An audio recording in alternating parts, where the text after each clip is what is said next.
మనం ఇక్కడ చూస్తున్నది రాయలసీమలో అత్యంత ప్రఖ్యాత ఆంజనేయ స్వామి ఆలయాల్లో శక్తివంతమైన గండి వీరాంజనేయ స్వామి. ఇక్కడ ఈ ఆలయాన్ని రాతి ఆలయంగా నిర్మించేందుకు గత ప్రభుత్వం 28 కోట్ల రూపాయలు నిధులు మంజూరు చేసింది. అయితే ఈ పనులు ఇప్పటికీ 60% పూర్తయ్యాయి. మిగిలిన 40% పనులు పూర్తి చేయవలసిందని అధికారులు చెప్తున్నారు. ముందు రాయగోపురము, అలాగే ధ్వజస్తంభ ప్రతిష్టాపన, ప్రహరీ గోడ, లోపట చప్పట ఇవన్నీ నిర్మించాల్సి ఉంది.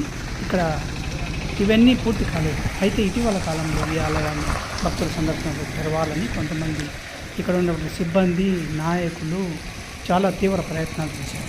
అసంపూర్తిగా ఉన్నటువంటి ఈ ఆలయంలో పూజలు నిర్వహించకుండానే, క్రతువులు నిర్వహించకుండానే తాము చెప్పిందే వేదం అన్నట్టుగా ఇక్కడ కొంతమంది రాజకీయ నాయకులు రాజకీయాలు చేయడం భక్తులకు తీవ్రంగా కలపపెట్టే అంశంగా మారింది.